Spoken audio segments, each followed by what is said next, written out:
Dzień dobry Państwu, raz jeszcze. Trema jest ogromna, nie tylko dlatego, że bardzo godne grono słuchaczy po obu stronach tej sali i za stołem prezydialnym, ale również dlatego, że to będzie zarejestrowane, więc jeżeli powiem coś, no to zostanie uwiecznione, jak wiadomo w internecie nic nie ginie. Proszę Państwa, ja podjęłam się tego trudu, ale właściwie frajdy powiedzenia Państwu dzisiaj tego wykładu inauguracyjnego, ponieważ chciałam się z Państwem podzielić pewnymi refleksjami, które myślę sobie nam się wszystkim przydadzą, bo wchodzicie Państwo na ścieżkę naukową i mam nadzieję, że na niej zostaniecie po tych 4 latach w szkole doktorskiej, że to nie będzie tak, że tylko doktorat i koniec, że w związku z tym będziecie uprawiać zawód trudny, zawód bardzo nagradzający, frustrujący z drugiej strony również. No i właśnie pytanie, czy on jest doceniany, czy jest również takim zawodem zaufania publicznego i czy możemy sobie powiedzieć, że tak, ludzie wierzą w naukę. Są 2 punkty wyjścia do mojego wykładu. To są funkcje nauki i to jest również definicja zawodu zaufania publicznego i tutaj ukłon do kolegów z nauk prawnych, posłużę się orzeczeniem Sądu Najwyższego w tej sprawie. Chciałam powiedzieć, że wychodzę z funkcji nauki. Na pierwszym wykładzie, jaki miałam przyjemność w Uniwersytecie Łódzkim wysłuchać na łódzkiej psychologii 50 lat temu, bo wtedy to było, ona powstała, to nie było dokładnie 50, tylko 48, ale generalnie profesor Gerstmann powiedział wtedy coś takiego, że nauka ma 3 funkcje. I to będzie właśnie mój pierwszy slajd, który mam nadzieję za chwilę się pokaże.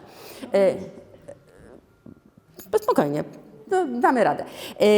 Że to jest funkcja deskrypcyjna, że to jest funkcja eksplanacyjna i że to jest funkcja również predykcyjna, prognostyczna. Innymi słowy, naukowcy mają opisać świat, mają wyjaśnić, dlaczego on taki jest i mają być może przewidzieć, jak się różne wydarzenia będą toczyć i w jaki sposób możemy przewidzieć przyszłość albo rozwój pewnych zjawisk, czy właśnie dokonać takiego przewidywania. Żyjąc trochę dłużej w świecie naukowym, uzupełniłam te 3 funkcje nauki o 4, bo tego właśnie, myślę, środowisko od nas oczekuje, czyli tę funkcję ekspercką, prorozwojową, czyli taką funkcję, która ma za zadanie zmieniać rzeczywistość. I w związku z tym możemy sobie powiedzieć, że tak naprawdę w tej nauce to my z jednej strony wytwarzamy wiedzę, a z drugiej strony ją transferujemy. I te dwa elementy funkcjonowania w nauce i funkcjonowania w roli naukowca, mam nadzieję, będziecie Państwo również przez lata realizować. W związku z tym wytwarzamy wiedzę i tutaj gdzieś jest element tego zaufania, które mam nadzieję nauka jest obdarzana, że ta wiedza będzie trafna. Powiem o tym za chwilę więcej.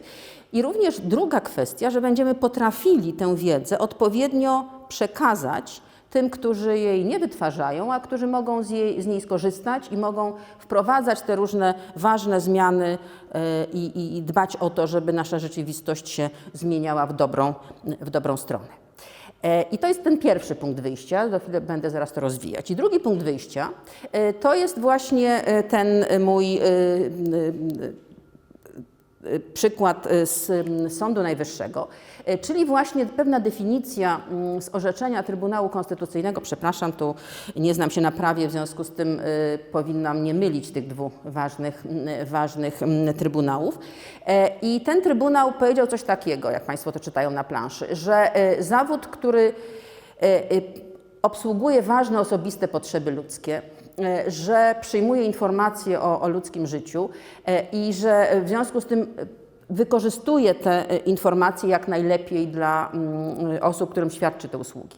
Być może to nie jest najlepsza definicja naukowca, ale z pewnością to, co jest dalej, że zawód zaufania publicznego to jest również taki zawód, który się pewnymi normami etyki zawodowej kieruje, że jest treść ślubowania, no jedno z nich Państwo mieli przed chwilą, w jakimś sensie, że również jest tradycja korporacji zawodowej, no nie bez tej tradycji pan rektor i pan dziekan mają dzisiaj togi, to jest właśnie ta tradycja korporacji zawodowej, naukowej, że mamy również wyższe wykształcenie jako pewne podstawy do uprawiania tej działalności. No i wreszcie, że temu zawodowi towarzyszy realne zaufanie publiczne. Pytanie, czy rzeczywiście towarzyszy, i to będę próbowała Państwu dzisiaj wyjaśniać. Dalej to orzeczenie Trybunału mówi również, że my mamy w tym swoim zawodzie zaufania publicznego i znów zastanówcie się Państwo, czy pasuje to do wykonywania zawodu naukowca ewentualnie. Mamy prawidłowo i zgodnie z interesem publicznym ten zawód wykonywać. Mamy również cieszyć się zaufaniem, bo posługujemy się danymi, które mogą być ważne dla osób, które w tym z nami się kontaktują. Mamy również, i to jest to na końcu ważne, deontologię zawodową, czyli znów pewne reguły, wysokie bariery dostępu. Sami Państwo doświadczyli tych wysokich barier dostępu w procesie rekrutacyjnym do szkoły doktorskiej. Mamy więc samorząd zawodowy. W nauce tak jest, w zawodach zaufania publicznego również tak jest. Więc to są te moje 2 punkty wyjścia. 3 funkcje nauki, właściwie 4, wytwarzanie wiedzy i transfer wiedzy oraz pewne określenia dotyczące zawodu zaufania publicznego, który wykonujemy w pewnych określonych regułach i któremu towarzyszy realne zaufanie społeczne, że działamy rzeczywiście na szkodę tych osób, z którymi w kontakcie, w ramach pewnych relacji społecznych ten zawód wykonujemy. I gdybyśmy teraz wykorzystali te 2 elementy do zdefiniowania tego wykonywania nauki i funkcjonowania w nauce, to myślę, że te funkcje nauki, a pewne oczekiwania wobec niej i zaufanie wobec niej możemy znów, korzystając z tego podziału na wytwarzanie wiedzy i na transfer wiedzy, opisać tak, jak tutaj próbowałam w uproszczony sposób pokazać Państwu na slajdzie. Jeżeli wytwarzamy wiedzę i w ramach funkcji opisowej, deskrypcyjnej, mamy podać trafny opis rzeczywistości. Tak? I ludzie, którzy konsumują efekty pracy naukowej, mają prawo oczekiwać, że ten opis rzeczywistości będzie trafny. Że trafne będzie również wyjaśnienie tego, jaka ta rzeczywistość jest, dlaczego taka jest. Że trafne również mogą być prognozy dotyczące tego, co będzie dalej, jak będą rozwijać się pewne procesy, jakie będą następować po sobie różne zjawiska. Więc na tym etapie wytwarzania wiedzy, gdybyśmy spełniali oczekiwania, wykonując zawód zaufania publicznego i rzeczywiście realizując to oczekiwanie, że będziemy tutaj działać właściwie, no to mamy te elementy trafności na etapie opisu, wyjaśniania i przewidywania. Oczywiście transfer wiedzy również może być tutaj obarczony pewnymi oczekiwaniami co do zaufania i rzetelności.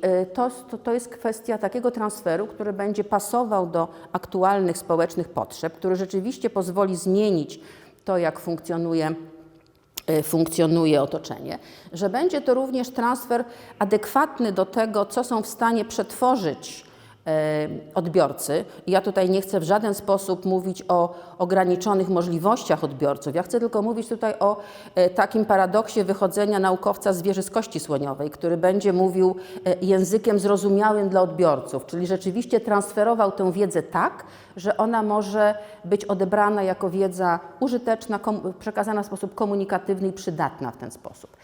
No i że wreszcie będzie to wiedza, do której można mieć zaufanie, to znaczy, że jest to prawda. Tak jest, jak mówi nauka, tak jest, jak mówią naukowcy, że tutaj nie ma miejsca na jakieś dysfunkcje, nieprawidłowości czy zniekształcenia. A więc pewne elementy zaufania na etapie wytwarzania wiedzy i pewne elementy zaufania na etapie transferu wiedzy, mówiąc ogólnie, funkcjonowanie w sposób rzetelny. I tutaj już przechodzimy do pewnych dokumentów, do których możemy się odnieść całkiem wyraźnie, bo możemy, tutaj się gdzieś znajdzie na dole slajdu adres strony internetowej, z której tę mądrość zaczerpnęłam, mianowicie 7 powodów, dla których warto i dla których należy dbać o rzetelność naukową, czyli o to, żeby wypełniać zawód naukowca i funkcję naukowca w taki sposób, który jest rzetelny, do którego można mieć zaufanie. Te 7 punktów, które tutaj są podnoszone, no one mają jakby różną wagę i dotyczą różnych zjawisk. Oczywiście nierzetelna nauka przestaje być nauką, a więc bronienie podwalin nauki jest tylko wtedy, kiedy uprawiamy tę naukę rzetelnie, kiedy wszystkie nasze osiągnięcia są prawdziwe, kiedy to jest trafne badanie prawidłowo przeprowadzone z trafnymi wnioskami. To również pomaga do tego, żeby jednak opinia publiczna w naukę wierzyła i w naukowców wierzyła i żeby wyniki badań były traktowane z pełnym zaufaniem, czyli to jest to, o co nam chodzi. To jest również pewna podstawa i to jest właściwie nasz taki interes, że jeżeli nauka nie będzie rzetelna, to nie warto jej finansować, tak? A zwłaszcza ze środków publicznych. W związku z tym to jest kolejny argument za rzetelnością naukową, że to nam pozwala dalej funkcjonować w tej nauce. To oczywiście jest bardzo indywidualne. Dalej, punkt 4, chroni reputację badaczy i ma wymierne znaczenie dla ich kariery naukowej. No, ci, którzy uprawiali naukę w sposób nierzetelny, prędzej czy później zostali skompromitowani. Takie przykłady gdzieś w przestrzeni publicznej się pojawiają jako właśnie informacja o tym, że ta nierzetelność naukowa się nie opłaca. Wreszcie to jest kwestia negatywnych wpływów badań naukowych, które są nierzetelne, byłyby nierzetelne na społeczeństwo, dlatego my nie możemy sobie na tę nierzetelność pozwolić. To jest wreszcie to, że tylko dobra nauka może być wykorzystana właściwie i przyczyniać się do rozwoju, no, takiego zrównoważonego rozwoju. No i wreszcie, że być może nie warto finansować rzeczy, które są nierzetelnie robione, bo to jest po prostu marnotrawstwo publicznych środków. I to znajdą Państwo na stronach internetowych centrów europejskich zajmujących się finansowaniem nauki i nauką. I teraz mamy kilka takich kwestii, które chciałabym powiedzieć szerzej i bardziej może rozszerzyć. Mianowicie, co my robimy w tej społeczności naukowej takiego, żeby te 7 powodów rzetelności naukowej jednak zrealizować i co społeczność naukowa w różnych aspektach swojego funkcjonowania czyni, żeby ta rzetelność naukowa miała miejsce. Otóż po pierwsze, to jest odpowiednia aparatura naukowa do pracy badawczej. Tak? To są paradygmaty badawcze i to są narzędzia badawcze, które w zależności od tego, w jakiej dyscyplinie Państwo te badania będą prowadzić, oczywiście będą bardzo różne. Ja tutaj posłużyłam się okładką klasyka metodologii badań społecznych Stefana Nowaka, ale bliższa mi jest również psychologia, stąd macie Państwo tutaj podręcznik metodologii badań psychologicznych. Ogólne reguły, bardziej do dyscypliny pasujące reguły, ale zawsze jest to paradygmat badawczy, który jest określony w sposób precyzyjny, który powinien być konsekwentnie realizowany, który powinien również być takim paradygmatem, gdzie mamy spójność między metodami gromadzenia, metodami analizy danych, gdzie wreszcie wnioski płynące z tego są oparte o prawidłową analizę danych empirycznych, gdzie nie ma żadnych dywagacji, a jest poprawne wnioskowanie. No i że wreszcie są narzędzia badawcze, które pozwalają ten paradygmat realizować, zgodne z sposobem uprawiania danej dyscypliny, dobrane właściwie, bo metoda jest zawsze funkcją problemu, który analizujemy. No i wreszcie rzetelne i trafne, co w różnych naukach różne rzeczy oznacza, ale generalnie chodzi o to, żebyśmy rzeczywiście dostawali dane, które będą danymi rzetelnymi, które będą danymi dającymi się w sposób właściwy zinterpretować i wykorzystać do budowania dalej tej wiedzy. To nie wszystko. Bo oprócz tego mamy jeszcze, proszę Państwa, takie standardy, które dotyczą transferu wiedzy, a więc dotyczą upubliczniania wyników badań. Jakby Państwo chcieli dość klasyczną książkę o fałszerstwach w nauce przeczytać, to różne niecne praktyki nie są najnowszym wynalazkiem. To tutaj naukowcy przez wieki takie właśnie fałszywe proroctwa oferowali społeczeństwu. W związku z tym mamy współcześnie tutaj kilka takich przykładów tej rzetelności w nauce, która na etapie transferu wiedzy czy upubliczniania wiedzy może być opisana. To są sposoby recenzowania publikacji, takie podwójnie ślepej próby, powiedzmy. To jest również dbałość o to, żeby prace, których podstawą były nierzetelne badania, nie były dłużej w obiegu naukowym. Tak? To jest ten system retrakcji czy wycofywania takich nierzetelnych publikacji. To są również próby replikacji badań, różne metaanalizy, systematyczne przeglądy, takie próby analizowania szerzej zgromadzonych już wyników badań, żeby zobaczyć, czy rzeczywiście pewne tendencje są bardziej uniwersalne, czy też nie. To są również otwarte bazy danych, które w tej chwili są pewnym zjawiskiem typowym i w naukach społecznych także te otwarte bazy danych są. No i wreszcie procedury konkursowe, które powinny w sposób rzetelny, anonimowy zapewniać finansowanie projektów badawczych, które są projektami wartymi finansowania. Ale to jeszcze nie wszystko, proszę Państwa, żeby ta nauka była rzetelnie uprawiana, zwłaszcza w naukach społecznych, których Państwo tutaj są reprezentantami. To jest mianowicie kwestia stosunku do osób badanych, do uczestników badań naukowych. Być może w naukach ścisłych nie mamy osób badanych, natomiast w naukach społecznych z pewnością mamy uczestników badań, którzy są żywymi ludźmi z pewnymi oczekiwaniami, problemami i być może konsekwencje, jaką będą ponosić dla funkcjonowania, ze względu na bycie osobą badaną, mogą być dla nich bardzo niekorzystne.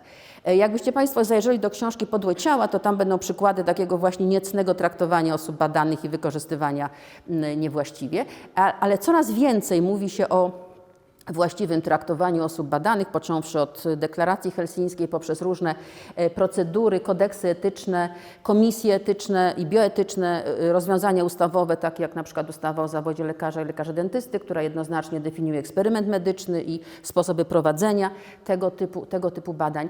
Mamy instrumentarium do tego w tej chwili, żeby również nasz stosunek do uczestników badań naukowych, zwłaszcza w naukach społecznych, był jak najbardziej rzetelny, etyczny, właściwy, z pełnym poszanowaniem dobra uczestników tych badań.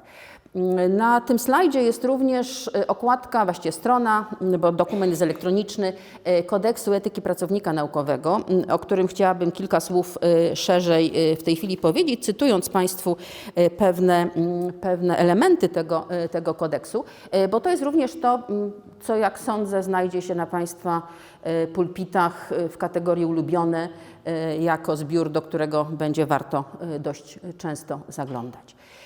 Bowiem także i ten kodeks etyczny, cytując tutaj pewne europejskie standardy, zwraca uwagę na to, że są pewne obszary w tym rzetelnym uprawianiu nauki, szczególnie krytyczne, na które musimy zwracać uwagę i bez tego, myślę, nie ma szansy na to, żeby zawód naukowca był zawodem zaufania publicznego. To są obszary, które dotyczą postępowania z danymi naukowymi, odpowiedni sposób ich gromadzenie i analizowanie. To są procedury badawcze, które są adekwatne, ale również etycznie trafne i etycznie przeanalizowane. To jest odpowiedni stosunek do autorstwa wyników badań, do publikacji. Tak? To są te wszystkie zjawiska typu guest-writingu, ghost-writingu, których się Państwo nie uczcie, więc ja nie będę wyjaśniać tych terminów bliżej. To jest etyczność w zakresie opiniowania, recenzowania, kształcenia młodej kadry, czyli właśnie Państwa. Tutaj na pracownikach uczelni ciąży ten zaszczyt kształcenia państwa we właściwy sposób. To są również relacje nauka-społeczeństwo, które muszą być prawidłowe. No i to jest również coś, o czym wszędzie mówimy w różnych aspektach funkcjonowania w społeczeństwie, czyli wykluczanie konfliktu interesów. Ja do tego jeszcze wrócę, bo to będzie przy definicji eksperta bardzo ważnym elementem. A więc mamy te kwestie, o których tutaj widzę. Kodeks etyki pokazuje takie zasady etyczne, ten właśnie kodeks etyki pracownika naukowego, który mówi o kilku ważnych kwestiach. To jest sumienność w prezentowaniu celów i intencji badań, które się chce prowadzić, zarówno wobec gremium oceniającego i grantodawcy tak zwanego, jak i wobec uczestników badań. To jest wiarygodność w prowadzeniu tych badań. To jest tutaj pewien element krytycyzmu wobec uzyskiwanych wyników, troska o szczegóły, o dbałość o procedurę badawczą, brak nieodstępowania od pewnych standardów, które tutaj muszą być. I tu chcę pewną anegdotę powiedzieć, proszę Państwa. Jakiś czas temu, dość dawno, wyniki badań prowadzone w CERN-ie wskazały na to, że prędkość światła może być trochę inna niż te 300 000 km na sekundę. Oni powtarzali te badania, sprawdzili, dlaczego tak może być. Okazało się, że kabel był źle przykręcony w jakimś z urządzeń pomiarowych. No, myślę sobie, że mogliby się ucieszyć, że wygrali z Einsteinem. I to jest właśnie ta skrupulatność i wiarygodność w prowadzeniu badań. To jest obiektywizm, tak? Czyli to jest wykorzystywanie wiedzy, opieranie się łatwości w interpretacji, to jest jakby poszukiwanie tego najlepszego rozwiązania. Niezależność od zewnętrznych wpływów, tak? Badamy dla poszukiwania prawdy, a nie koniecznie dlatego, żeby wyszło to, co dla niektórych byłoby oczekiwane czy w jakimś sensie wygodne. to jest również, proszę Państwa, otwartość w dyskusjach naukowych, zwłaszcza w takich przypadkach, kiedy nasza teoria jest obiektem krytyki. Tak? To tutaj warto zapytać, czy może rzeczywiście oponent ma rację.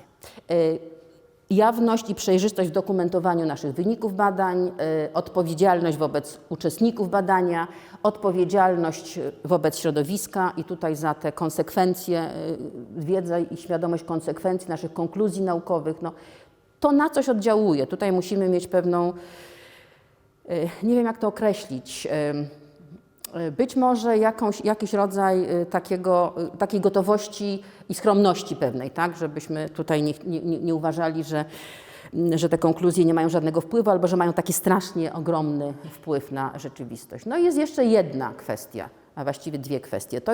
To jest sprawa oceny innych badaczy i to jest niewykorzystywanie, to dlatego podkreśliłam tłustym drukiem, ponieważ w moim przekonaniu jest to bardzo ważny element zasad etycznych w pracy naukowej. Niewykorzystywanie swojego autorytetu naukowego przy wypowiadaniu się na tematy spoza obszaru naszych własnych naukowych kompetencji. Bowiem kapelusz naukowca nie oznacza wiedzy o wszystkim i w każdym zakresie. Tak? I tutaj pewna skromność powinna nas przestrzegać i powstrzymywać przed takimi zachowaniami.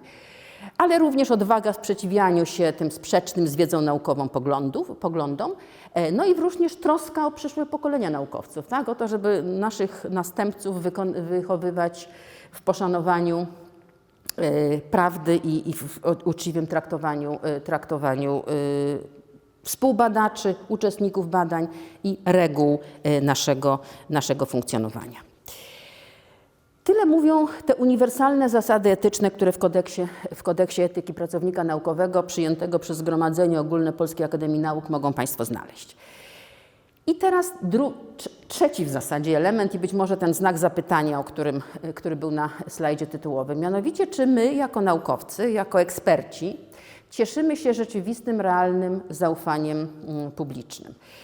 I tutaj pewnie możemy się zastanowić, czy rzeczywiście tym zaufaniem się cieszymy i być może pewną refleksję pozwoli nam tutaj poprowadzić pewna definicja i koncepcja eksperta, roli eksperta i odbioru eksperta prowadzona w ramach psychologii. Tutaj za chwilę, mam nadzieję, się pokaże.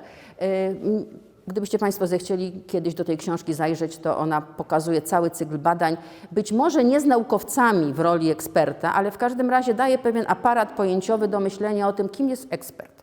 I w gruncie rzeczy my spełniamy tę funkcję eksperta w punkcie pierwszym i drugim. Mamy wiedzę, być może większą niż inni, lepiej zorganizowaną niż inni.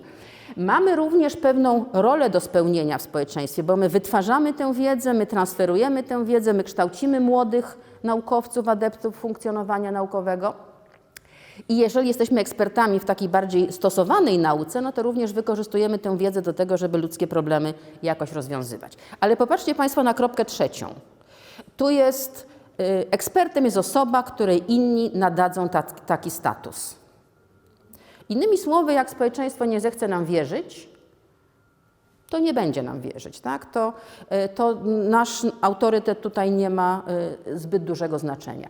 I gdyby wziąć pod uwagę badania pani profesor Katarzyny Stasiuk, której książkę tutaj przytaczam, to czy jesteśmy traktowani jako eksperci, czyli czy zostanie nam nadany ten status eksperta i czy rzeczywiście będziemy się cieszyli takim zaufaniem, zależy od kilku kwestii. Zależy od tego, jak zostanie oceniona tak zwana cecha sprawczości u eksperta, czyli jego kompetencje, jego wiedza. I również jakiego rodzaju rekomendacje zostaną przez tego eksperta, a więc również co będzie wynikało z naszych naukowych zaleceń, podane. Tutaj zwykle okazuje się, że wszystkie ekspertyzy, które zakładają aktywność ze strony odbiorców tych ekspertyz, są wyżej oceniane i łatwiej wdrażane. I również na ile te ekspertyzy i ich zalecenia są zgodne z korzyścią, z preferencjami odbiorcy. Jeżeli one będą niezgodne, to wtedy się, mówiąc bardzo umownie, nie przebiją do świadomości i nie zostaną wykorzystane. No i wreszcie jest kwestia korzyści. Korzyści, bo nie traktowani są jako eksperci, nie traktowani są jako wiarygodni ci, którym odbiorca ekspertyzy nie przypisze altruizmu, tak? Kiedy założymy, że jednak ekspert, czyli również naukowiec, wyciąga jakieś korzyści z uprawianej przez siebie nauki, z ekspertyzy i ze swojego stanowiska. W związku z tym no niekoniecznie musimy mieć nadany ten status eksperta i niekoniecznie musimy w związku z tym być traktowani z zaufaniem jako ci, którzy mają wiedzę i których wiedza jest rzetelna i możliwa do wykorzystania. Gdybyśmy to się zbliżali do końca i spróbowali podsumować, no to z perspektywy definicji Trybunału Konstytucyjnego mamy normę etyki zawodowej, przytoczyłam Państwu kodeks, mamy tradycję korporacji zawodowej, pan rektor i pan dziekan są tutaj ilustracją tych tradycji akademickich wielowiekowych, mamy szczególny charakter wykształcenia wyższego, bo no, akurat do uprawiania nauki nie da się na ogół wejść bez wcześniejszych stopni etapów kształcenia. Mamy zaufanie społeczne, no na ile ono jest realne, to pokazałam Państwu, że to nie jest takie oczywiste. No i mamy również treść ślubowania. Państwo złożyli to ślubowanie przed chwilą. Ja za chwileczkę się odwołam do jeszcze jednego ślubowania i być może właśnie pełniąc rolę społeczną naukowca i wykonując zawód naukowca rzetelnie, zgodnie z zasadami etycznymi, będziemy nadal mieć wysoki poziom zaufania w społeczeństwie. I być może ten plakat ze strajku klimatycznego, dlaczego każecie nam się uczyć, jeśli nie słuchacie uczonych, jest jednak pewnym sygnałem, że przynajmniej w środowisku młodych ludzi naukowiec takie zaufanie społeczne ma i że to jest realne zaufanie. Proszę Państwa, była mowa o ślubowaniu, to popatrzcie Państwo na ten fragment. To jest fragment ślubowania doktorskiego najstarszej polskiej uczelni, gdzie jest taki zapis. Rozwijać będziecie badania naukowe nie z żądzy zysku i nie dla próżnej chwały, ale w celu odkrywania i upowszechniania prawdy, największego skarbu ludzkości. To jest sygnał tego, że jeżeli tak byśmy postępowali i tak postępujemy, to zaufanie dla nauki uprawianej nie dla próżnej chwały i nie z żądzy zysku może rzeczywiście być zaufaniem prawdziwym, tak? I rzeczywiście ten zawód naukowca się takim zaufaniem cieszyć będzie. Zgrałyśmy się z panią dyrektor, ponieważ ja chcę Państwu pokazać portret. To jest Dorothy Hodgkin, laureatka Nagrody Nobla w dziedzinie chemii z roku 1964. Być może ja powinnam tutaj pokazać naszego pierwszego rektora, ale chodziło mi o to, żebyście Państwo zobaczyli tę pewną metaforę na tym obrazie. Dorothy Hodgkin ma tu 4 ręce, bo praca w nauce jest pracą na 4 ręce. Absorbującą, bardzo intensywną, ale dającą nieprawdopodobną satysfakcję. I tej satysfakcji Państwu życzę z takim ogromnym przekonaniem, że będziecie Państwo uprawiać zawód naukowca jako zawód zaufania publicznego. Dziękuję bardzo.